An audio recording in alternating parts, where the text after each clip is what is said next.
بلعام نے بلندی پر کھڑے ہو کر حضرت موسیٰ کے لشکر کو دیکھا اور موسیٰ علیہ السلام کے لیے بد دعا کرنے لگا، لیکن اللہ کے حکم سے کچھ ایسا ہوا کہ بلعام موسیٰ کے خلاف بد دعا کرتا، لیکن اس کے منہ سے قوم جبارین کے لیے بد دعا نکلتی۔ بلعام کی بد دعا سننے جبارین کے کچھ لوگ بھی وہاں جمع تھے، لہٰذا انہوں نے جب یہ منظر دیکھا تو حیران و پریشان ہو گئے اور انہوں نے بلعام سے کہا کہ اے بلعام، یہ تو کیا کہہ رہا ہے؟ ہمارے لیے بد دعائیں کیوں کر رہا ہے؟ بلعام نے کہا، یہ میرے اختیار میں نہیں ہے، میری زبان میرے قبضے سے باہر ہے اور اللہ کی قدرت مجھ پر غالب آ گئی ہے۔ تبھی اچانک اس کی زبان کتے کی طرح نکل کر لٹک گئی اور اس کے سینے پر آ گئی۔ یہ خدا کی طرف سے بلعام پر ایک عذاب تھا۔ بلعام اپنی یہ حالت دیکھ کر زاروں قطار رونے لگا اور روتے ہوئے اپنی قوم سے کہا، اے میری قوم والوں، تم نے میری دنیا اور آخرت دونوں برباد کر دی۔ لیکن بلعام نے خدا کی اس عذاب کو دیکھ کر بھی عبرت حاصل نہیں کی، بلکہ اس کے دل میں اب بھی مال کی حرص تھی۔ جب تک وہ حضرت موسیٰ اور ان کے لشکر کو واپس نہ بھگاتا، اسے جبارین کے لوگ مال و دولت نہ دیتے۔ لہٰذا اس نے ایک چال چلی اور اپنی قوم کے لوگوں سے کہا کہ میرے پاس ایک تدبیر ہے، اگر تم میری باتوں پر عمل کر لو تو موسیٰ اور اس کی قوم برباد ہو سکتے ہیں۔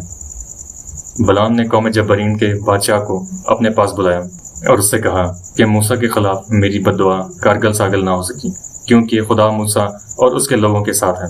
لہٰذا اب تو اپنے ملک کی خوبصورت ترین اور حسین جمیل لڑکیاں جمع کر اور انہیں برہنہ کپڑے پہنا کر بنی اسرائیل کی طرف بھیج دے۔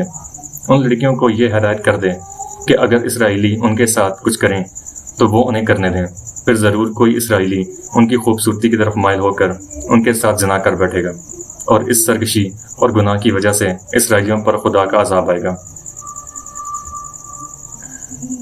بادشاہ نے بلعام بن بورا کی باتوں پر عمل کیا اور حسین و جمیل عورتوں اور لڑکیوں کو برہنہ لباس پہنا کر اور بناؤ سنگھار کر کے اسرائیلیوں کی طرف بھیج دیا۔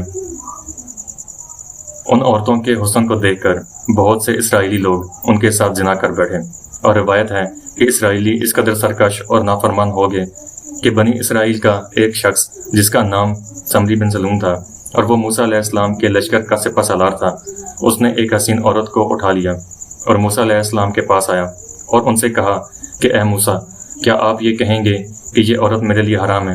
موسیٰ علیہ السلام نے کہا، ہاں بے شک یہ تیرے لیے حرام ہے۔ اس پر زمری نے کہا کہ ہاں، لیکن میں آپ کی اطاعت نہیں کروں گا۔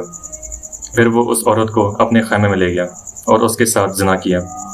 یہ وہی اسرائیلی لوگ تھے جو مصر میں خداوند سے غلامی سے نجات کی دعا کیا کرتے تھے اور جن کے لیے خداوند نے دریا نیل کے بیچ سے راستہ بنایا تھا، لیکن اب یہ اسرائیلی نافرمان اور زناکار بن کر خدا کے عہد کو توڑ چکے تھے۔ اس سرکشی پر اللہ کی طرف سے اسرائیلیوں پر وبا کا عذاب آیا اور ان میں اچانک طاعون کی بیماری پیدا ہو گئی، لہٰذا کچھ ہی گھنٹوں میں بنی اسرائیل کے تمام سرکش لوگ مر گئے۔ وبا کا یہ عذاب اتنا خطرناک تھا کہ بعض روایتوں کے مطابق 50 سے 70 ہزار اسرائیلی موت کی گھاٹ اتر گئے۔ یہ منظر دیکھ کر موسیٰ علیہ السلام کو بہت صدمہ پہنچا۔ ادھر بلعام بن بورا کی زبان مزید لٹک گئی اور اس کی شکل و صورت کتے کی مانند ہو گئی۔ بنی اسرائیل نے کہا، یہ عابد و ظاہر شخص ساری زندگی کتے کی طرح ہانپتا رہا اور ذلت کی موت مر گیا۔ بلعام بن بورا کے اس قصے میں ہمارے لیے بہت سارے سبق پوشیدہ ہیں، جن میں سب سے اہم یہ ہے کہ دنیا کی محبت لالچ کی طرف لے جاتی ہے۔ جس شخص نے لالچ و حرص آ جائے وہ ہلاک ہو جاتا ہے۔ مال و دولت وہ فتنہ ہے جو کسی نیک اور صالح شخص کے ایمان کو بھی کمزور کر سکتا ہے، جیسے بلعام بن بورا جو ایک عبادت گزار اور اللہ کا پسندیدہ بندہ تھا، لیکن مال کی حرص نے اسے اندھا کر دیا۔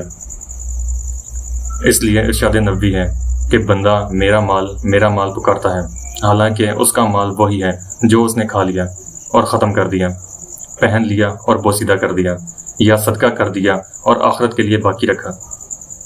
ہم نے یہ بھی دیکھا کہ مال کے ساتھ عورت بھی ایک بڑا فتنہ ہے۔ خداوند نے بنی اسرائیل کو بہت سی نعمتوں سے نوازا تھا اور قریب تھا کہ وہ کنعان کی سرزمین کو بھی فتح کر لیتے اور مزید طاقتور ہو جاتے، لیکن وہ قوم جبارین کی عورتوں کے فتنے میں مبتلا ہو گئے۔